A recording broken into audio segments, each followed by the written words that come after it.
ఎంగేజ్లో ఉన్నప్పుడు బిర్జాలలో వచ్చే నొప్పిని గనక అశ్రద్ధ చేసినట్లయితే ఖచ్చితంగా ఫ్యూచర్లో ఈ అంగస్తంభన శీఘ్రస్ఖలనం లాంటి సెక్షువల్ ప్రాబ్లమ్స్ రావడానికి మరియు విరికణాలలో కౌంటు తగ్గిపోయి పిల్లలు పుట్టడానికి చాలా ఎక్కువ అవకాశం ఉంటుంది.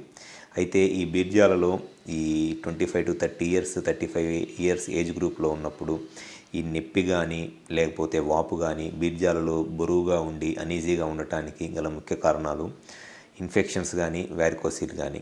అయితే ఈ ఇన్ఫెక్షన్స్కి ఏ రకమైన ట్రీట్మెంట్ తీసుకుంటే ఈ బీర్జాలలో ఇన్ఫెక్షన్ తగ్గి ఫ్యూచర్లో ఈ అంగస్తంభన శీఘ్రస్ఖలనం లాంటి సెక్షువల్ ప్రాబ్లమ్స్ రావు అండ్ ఎప్పుడు తీసుకోవాలి ఆ ట్రీట్మెంట్ అనేది ఈ వీడియోలో నేను డీటెయిల్గా చెప్తాను.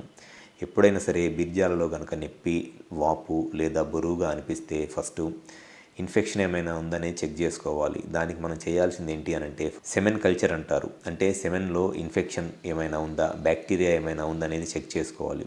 అండ్ సెకండ్ వచ్చేసి స్క్రోటల్ డాప్లర్ అంటారు. అంటే టెస్టిస్కి స్కానింగ్ చేసినట్లయితే ఎక్కడ ఉంది వాపు, టెస్టిస్లో ఉందా ఎపిడెడిమిస్లో ఉందా అనేది తెలిసిద్ది.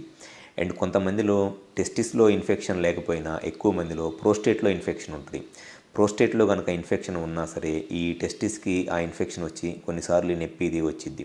సో ప్రోస్టేట్లో ఇన్ఫెక్షన్ ఉన్నా సరే మనకి సెమెనాలిసిస్లో తెలిసిద్ది, లేకపోతే ప్రోస్టేట్ స్కాన్ అంటారు, ట్రస్ స్కాన్ అంటారు. ఈ ట్రస్ స్కాన్ చేయించుకున్నా కూడా ప్రోస్టేట్లో ఇన్ఫెక్షన్ ఏమైనా ఉన్నా సరే తెలిసిద్ది. ఎప్పుడైనా ఇన్ఫెక్షన్ కనుక కన్ఫర్మ్ అయింది అని అంటే ఫస్ట్ ఉన్న ట్రీట్మెంట్ ఆప్షన్ను యాంటీబయాటిక్స్ యూస్ చేయడము.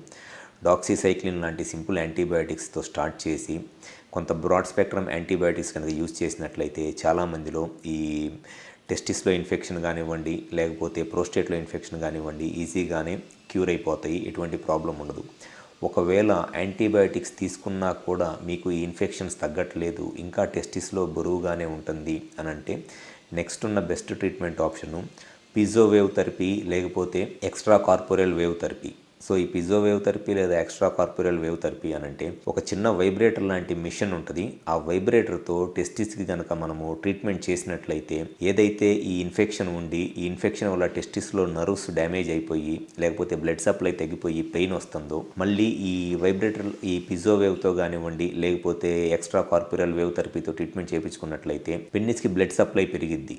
ఈ బ్లడ్ సప్లై పెరగడంతో పాటు ఏదైతే పెన్నిస్లో ఉన్న నర్వ్స్ డ్యామేజ్ అయిపోతాయో ఈ నర్వ్స్ కూడా మళ్ళీ రీజ్యూనేట్ అయ్యి టెస్టిస్లో పెయిన్ తగ్గిద్ది అనమాట. డెఫినెట్గా మీకు గనక ఈ యాంటీబయాటిక్స్తో పెయిన్ తగ్గని పక్షంలో మనం గనక ఈ పిజో వేవ్ థెరపీ లేదా extra corporal wave therapy treatment start చేసినట్లయితే ఖచ్చితంగా మీకు ఈ పెయిన్ నుంచి రిలీఫ్ వస్తుంది. మీకు ఫర్దర్గా ఫ్యూచర్లో కూడా ఎటువంటి ప్రాబ్లమ్స్ ఏమీ రావు. Thank you.